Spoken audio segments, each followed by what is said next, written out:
नमस्कार। नए साल को हम सभी अलग अलग तरीके से मनाते हैं।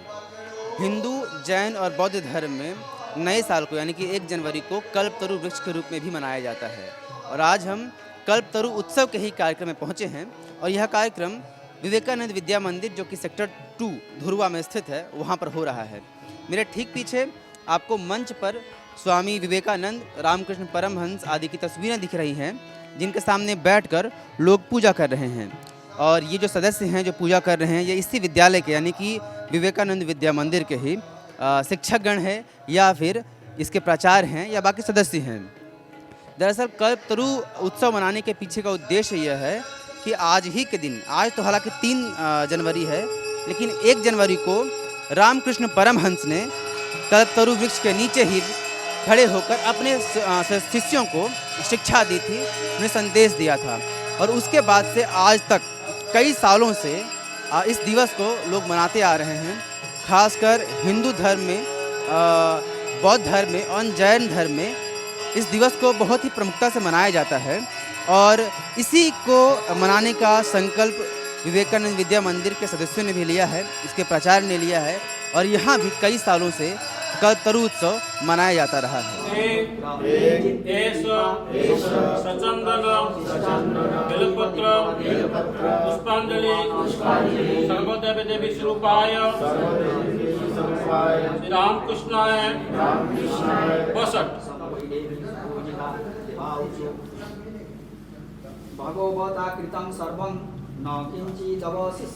देखिए, ये जो कार्यक्रम है वो कार्यक्रम है आज के दिन हमारे श्री रामकृष्ण देव ने 1 जनवरी 1886 में कहा था सभी भक्तों के लिए सबका चैतन्य हो।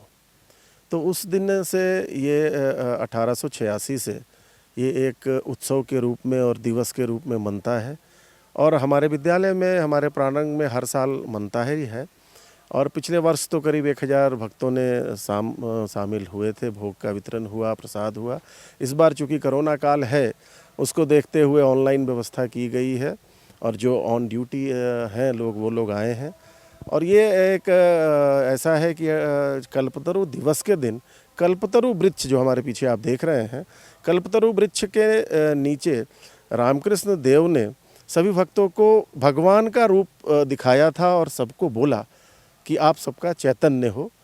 तो उसी मान्यता के अनुसार उनके जो स्वामी विवेकानंद के जो विचार हैं, रामकृष्ण परमहंस के माँ शारदा के जो विचार हैं, उनको और आगे बढ़ाने के लिए ये उत्सव हर साल हमारे विद्यालय में मनाया जाता है।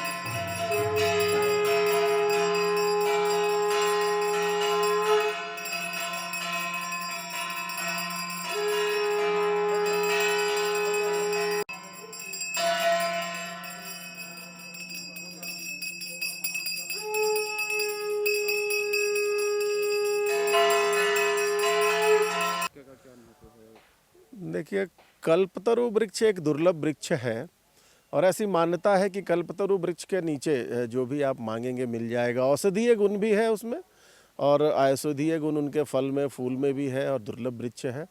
पूरे भारतवर्ष में ऐसा कहा जाता है कि 9 वृक्ष हैं। एक हमारे उद्यान वाटी जो हमारा रामकृष्ण मिशन का आश्रम है, उसमें एक कल्प वृक्ष है पुराने 9 वृक्ष हैं, नए कुछ लगे हैं, जैसे हमारे विद्यालय में भी एक नया लगा है।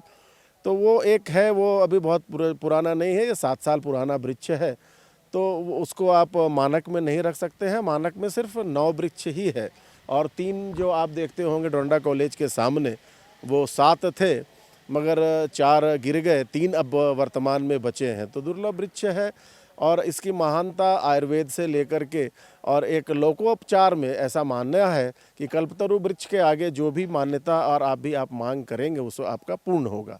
तो दोनों विधान से ये एक बहुत दुर्लभ और एक अद्भुत वृक्ष है और हमारे विद्यालय में है, ये हमारे लिए गर्व की बात है।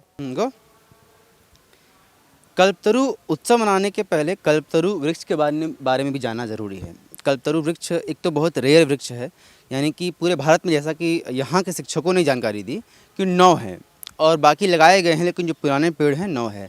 रांची में अगर आपको कल्पतरु वृक्ष देखना है तो डोरंडा कॉलेज के पास श्री कृष्ण सिंह पार्क के सामने 3 ऐसे पेड़ हैं जिनके सामने वन विभाग की ओर से बोर्ड भी लगाया गया है, लिखा गया है कि यह एक दुर्लभ कल्पतरु वृक्ष है और हम सभी को इस पेड़ का संरक्षित करने की ज़रूरत है ताकि आने वाली पीढ़ियां भी इस पेड़ से लाभान्वित हो सकें।